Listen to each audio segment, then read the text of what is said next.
Alors, je te laisse donc enchaîner sur le compte administratif et je sortirai au moment du vote. Je vous ai préparé un petit quelque chose. J'espère que ça va marcher. Alors, le compte administratif, il a été présenté en commission finance. Voilà, si ça je peux le faire, ça se ferme ça, ouais, c'est ça.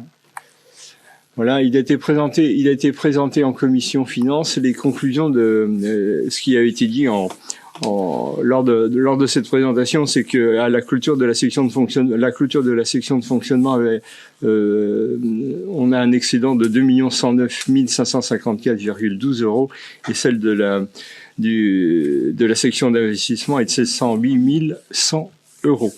Donc, si vous voulez, on peut passer je peux vous donner les grandes lignes de ce compte administratif.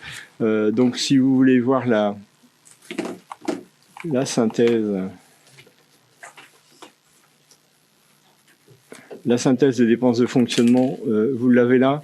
Donc, je vous ai mis le CA 2022, le CA 2021, 2019, 2020, 2021, 2022. Vous avez les 4 dernières années, la différence entre le CA 2021 et le CA 2022 et l'écart qu'il y a entre 21 et 22. Donc, ce sont des chiffres qui seront détaillés après dans les chapitres si vous souhaitez les voir. Je peux passer directement au chapitre 60. Le chapitre 60, eh bien, on a principalement la ligne 6042, c'est celle-ci, qui voit un écart de 20,17%. C'est le surcoût qui a été engendré par l'augmentation des prix des repas qui nous a été facturé par Ressoria. On a donné notre accord. Vous savez, on a préféré baisser le taux de produits bio dans le cadre de la loi Egalim, c'est ça, et qui nous permettait de ne pas augmenter le prix pour le repas, mais on est passé aux alentours de 20% si je me trompe pas. Et donc ça nous a généré quand même un surcoût. Là, Aridev était à un taux de 2,58 €, Ressoria à 2,80 € en 2021. On a dû donner plus 27 000 € pour le centre aéré du Clos, pour le centre aéré de la Tillelière, pour le centre aéré et en 2021, on a fait 71 000 repas. En 2022, 78 000 repas. Donc, il y a 2,88 € TTC le repas en 2022. Voilà ce que ça donne. Pour cette ligne-là de 60-42. Sur le 66-61-21, c'est toujours sur la même ligne. Vous l'avez là. Voilà. Les combustibles, c'est pas celui-là, c'est les gaz que je voulais voir. Excusez-moi. Le gaz, on a une baisse. On a une baisse de 8,39. C'est la consommation. En 2021 a été de 2000 mégawattheures et en 2022, elle était de 1750 wattheures. Donc on a engendré une baisse. C'est cette baisse qui ressort dans le compte. En 6622, en carburant, eh bien, on a fait une augmentation de 47,62. Est-ce qu'il est nécessaire que je vous donne l'explication? Je pense que tout le monde a payé l'essence un peu plus cher. Un peu plus cher cette année. Les fournitures de petits équipements, on a baissé de 19,01%, donc on a moins de personnel, donc moins d'achats. Et en location, là on passe au chapitre 61, à moins que vous ayez des questions sur le chapitre 60, sur le chapitre 61. Eh bien, on a l'entretien des terrains qui a fait une augmentation de 20,21%. Qui est pas négligeable. Alors l'augmentation des terrains, elle se génère. C'est pas les terrains de foot qu'on s'entend. C'est les coupaturages pour 23 250 € et plus 5 600 € pour le portique enfant jeunesse et le désamiantage. Le désamiantage, tous les ans on relève le chiffre, mais ça nous coûte cette année 13 900 €, presque 14 000 €. C'est des dépôts sauvages. Et ça, on peut rien y faire. C'est un peu dommage. On a aussi, on verbalise, mais enfin on paye.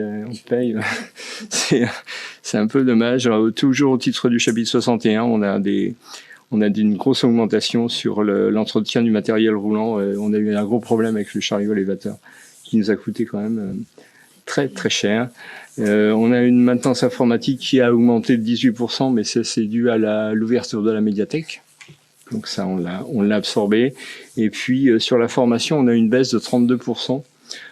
Presque 33%, c'est parce que bien il n'y a pas eu de demande de CPF, les formations logicielles n'ont pas été réalisées, la formation InDesign graphisme n'a pas été fait, les formations intra au lieu du CNFPT qui est l'organisme de formation pour les employés territoriaux, on l'a pas fait, on n'a pas fait de séminaire, on n'a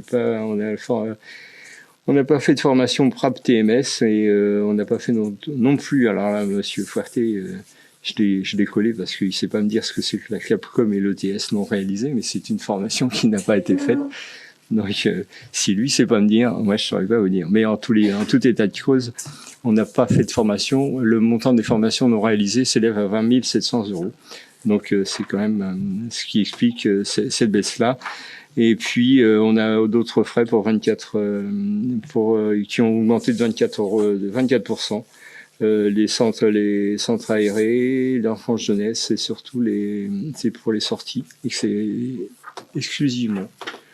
En chapitre 62, vous inquiétez pas, je vais pas tous les faire. En chapitre 62, on a une augmentation des honoraires, on a des fêtes et cérémonies qui ont augmenté et on a les catalogues imprimés qui ont augmenté aussi de 12% là aussi. En 60, j'ai toutes mes notes.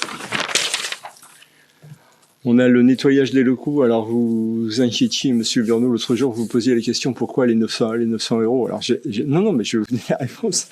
La société qui a été intervenue a bien fait son travail. Elle a fait le ménage, il n'y a pas de souci. Si ce n'est que nous, en tant que commune, on a dû intervenir derrière pour finaliser les équipements de la médiathèque. On a fait des saletés et qu'il a fallu nettoyer, ce qui a généré les 900 €. Mais on vous avait promis la réponse en commission. La réponse, elle est là, c'est ça. Donc il n'y a pas de problème et on s'étonnait que la société n'ait pas bien fait son boulot. C'est pas le cas. C'est nous qui sommes intervenus derrière. Donc il a fallu nettoyer. On a des remboursements de tiers pour l'éco-pâturage, entre autres. On a de la participation. On a une baisse de 35-75%. C'est les conseils en énergie partagée, les résorptions de campement. Donc ça nous a généré des baisses de dépenses. Les personnels extérieurs, eh bien, on a fait, vous savez que la médiathèque, on a pris une entreprise extérieure pour faire le nettoyage. Donc ça nous génère des frais. Ça nous baisse les frais, pardon, excusez-moi, je vous dis une bêtise. C'est ce qui génère des frais, c'est la médecine du travail pour plus 96%, le CDG le centre de gestion, la cotisation de la médecine d'année pleine, ça nous a coûté 9600 € en plus. Ça c'est le chapitre 12 parce que je suis passé rapidement sur les autres chapitres. Le chapitre 12 c'était celui-là, pardon, excusez-moi. La médecine du travail 64 751, vous l'avez en bas, c'est ici. C'est dont je vous parlais, on a eu une augmentation de 96%. Les autres contributions obligatoires, eh bien c'est en chapitre 65, donc c'est celle qu'on retrouve généralement, c'est la subvention GEC qui augmente car l'actualisation de la subvention elle est fonction de l'élémentaire public et le coût maternel est passé de 1133 € par élève à 1242,07 € par élève en 2022. Mais ça, c'est normal puisque si le coût d'un enfant en public augmente, la sub pour le privé augmente, l'école privée augmente d'autant. On a une baisse sur la cuisine centrale. Le budget 2021 était basé sur 200 000 € à 14% de notre taux de part sur ce projet-là.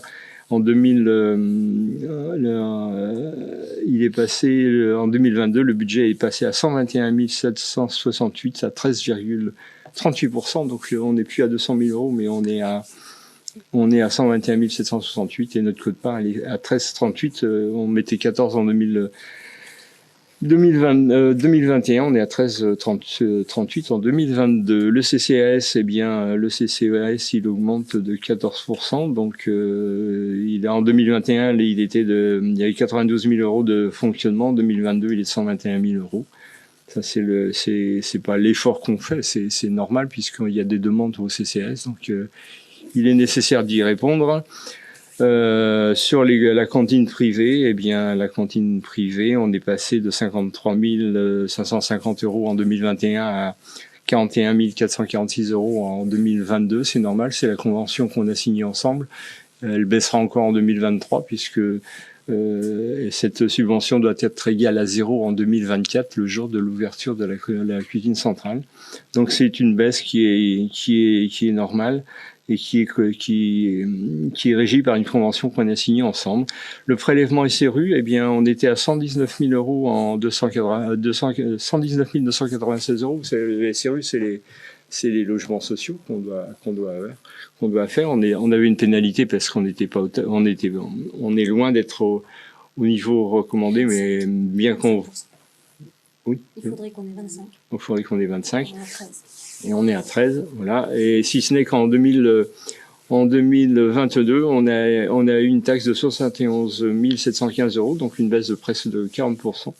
Donc c'était suivant un calcul assez complexe. En 2021, le taux était à 34%. En 2022, il était à 13. En 2021, il était à 12,34. En 2022, il est à 13,74, mais on a eu 414 logements manquants, ça correspond au pourcentage qu'on vient de vous donner, et on a une déduction de 37 750 euros. Voilà, ça c'est les grandes lignes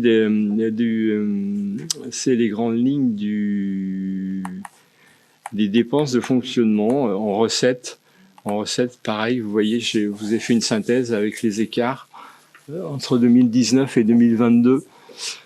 La différence entre 21 et 22, les gros écarts, vous les avez en chapitre 02. Vous les avez aussi en d'autres produits de gestion courante, mais il est à noter les dotations et subventions, ça fera l'objet de notre budget de tout à l'heure. Vous voyez que ça baisse de 8,77%.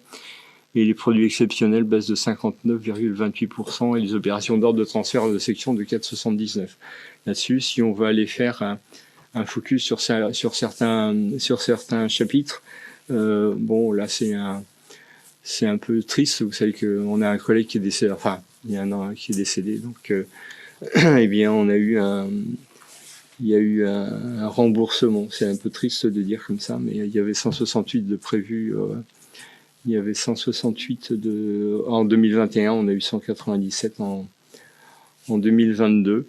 Au titre du chapitre 70, vous avez au titre du chapitre 70, on a une hausse de 30,32%.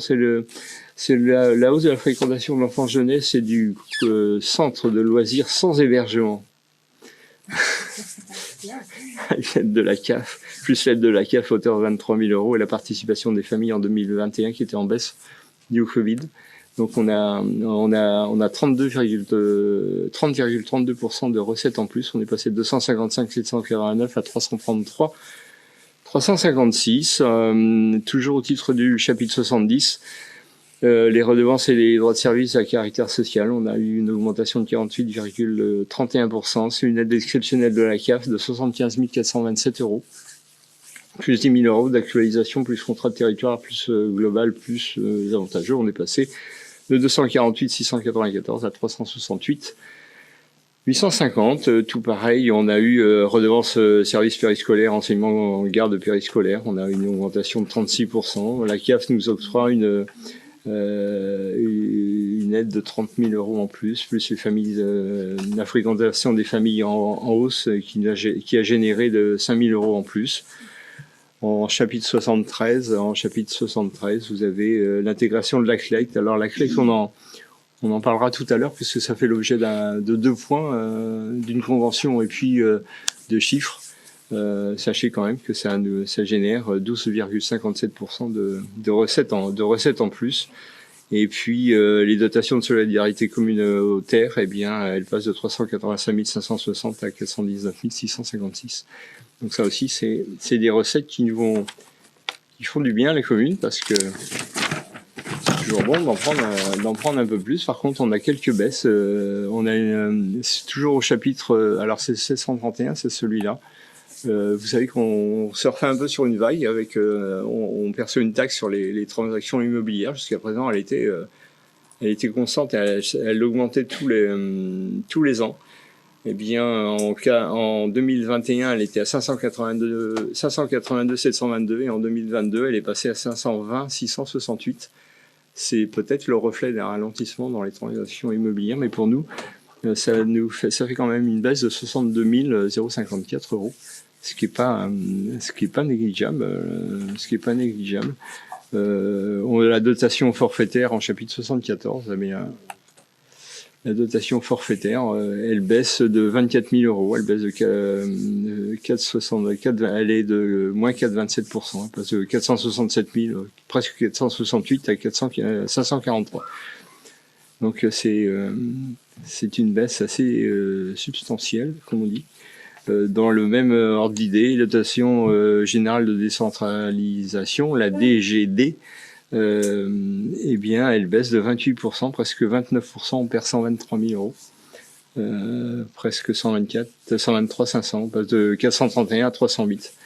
Et puis, en chapitre 75, pour finir, c'était le dernier point, on gagne 43,19%, on passe de 33 969 à 48 639 euros. Ça, c'était les grandes lignes de ce que je vous ai sorti sur le compte administratif. J'ai pas fait la partie investissement, mais je pourrais vous sortir, vous projeter un document sur les investissements 2022. Les investissements qui ont été réalisés. Vous avez tout le détail ici. On a réalisé des investissements pour 2 535 932,57 euros. Donc, vous voyez que la médiathèque prend encore une part importante à 1 991 814 euros, ce qui est pas négligeable.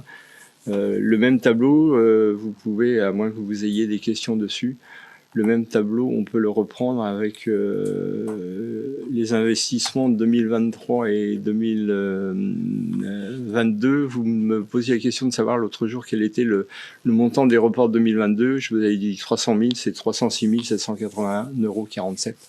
Ce sont les reports d'investissement qui de 2022 à 2023. Sur le BP 2023, on en reparlera tout à l'heure, mais vous avez les grandes lignes de tout ce qui est investissement supérieur à 5 000 euros. Donc voilà. Si je veux être complètement précis, je peux vous faire l'encours de la dette. L'encours de la dette, il est de... Alors attendez, je vais essayer d'agrandir pour que vous puissiez voir. On a un encours de dette de 5 533 598,63 euros et des annuités. Et des annuités, par contre, j'ai fait le calcul, ça fait 524 619,50 euros de remboursement. Donc, qui se décompose, comme vous le voyez, en 455 439,49 de capital et en intérêt de 69 180,01 euros. Donc ça, c'est l'encours de la dette au 31 décembre 2022. C'est pour ça que je vous le montre, puisqu'on est dans le CA de 2022. Est-ce que vous avez des questions sur le compte administratif ?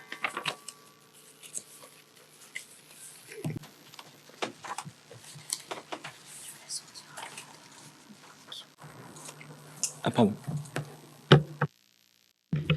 Ouais, comme il n'y a pas de questions, je voulais faire des remarques, un peu comme je l'ai fait l'an passé. Je suis obligé de dire que c'est un détail sur une ligne par rapport à toutes les lignes que tu as décrites. Ça n'en est pas un, mais je voulais insister sur nos dépenses de fluide, en particulier le gaz et l'électricité. Quand certaines communes voient leurs dépenses multipliées par 4, nous, on baisse notre facture de gaz et associé à une baisse de consommation. Donc, les efforts qu'on a fait payent. Il faut que ça continue dans ce sens-là. Tu as fait un descriptif d'évolution de CA sur les années. Moi, je voulais aussi revenir sur le fait que On avait un réalisé qui était quand même très proche de l'envisagé. Si je compare le CA au BP 2022, et dans le bon sens, hein, on a eu moins de dépenses qu'envisagé, plus de recettes qu'envisagé, et que derrière tous ces chiffres, eh bien, il y a des gens qui travaillent pour le réaliser. Et que du coup, moi, je souhaitais féliciter l'ensemble des services pour cela. Parce qu'avoir un réalisé aussi proche que l'envisagé, on le voit pas partout, et que c'était important de le dire. Et je le dis d'autant avec un petit peu plus d'émotion parce que tu en as parlé tout à l'heure. Je voulais aussi le ressouligner. Bien sûr, pour ma délégation, chacun de gens pourrait le faire. Là, j'ai pris la parole au niveau du service bâtiment et espace vert, au-delà des difficultés de ressources auxquelles ils font face. Ces services menés par Patrick Bresson ont fait preuve d'une abnégation totale tout au long de l'année, d'une année tragique pour eux, au service des Sorgues-Garroises et des Sorgues-Garrois.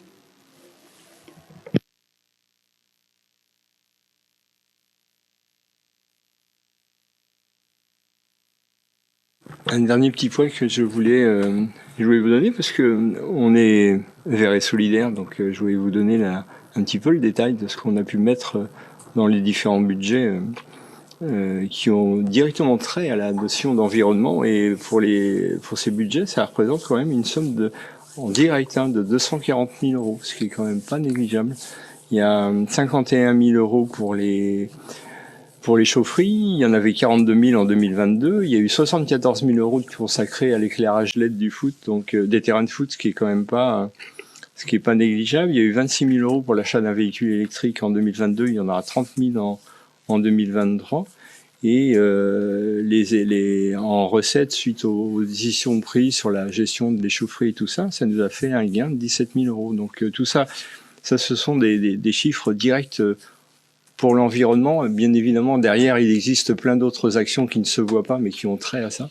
Mais si on veut chiffrer et orienter un peu des chiffres, eh bien, rien que pour ça, on a une somme de 240 000 euros, ce qui est quand même pas négligeable sur un budget tel que le nôtre. Donc, c'est une petite aparté, mais c'est important de le dire parce que ça fait aussi partie de notre engagement. Donc, à la demande de Sylvie, entre autres, j'ai fait le détail et c'est ce que je vous donne. Donc, s'il n'y a pas de questions sur le compte administratif, et Madame le maire va être obligée de nous quitter. Et puis, je vais procéder au vote d'adoption du compte administratif 2022. Donc, il est demandé aux membres du conseil municipal d'adopter le compte administratif 2022 joint en annexe et présenté à la commission finances du 2 mars 2023. Qui vote contre? Qui s'abstient? Il y a 2 abstentions. Madame Doux. Qui vote pour? Eh bien, je vous remercie. On peut demander à Madame le maire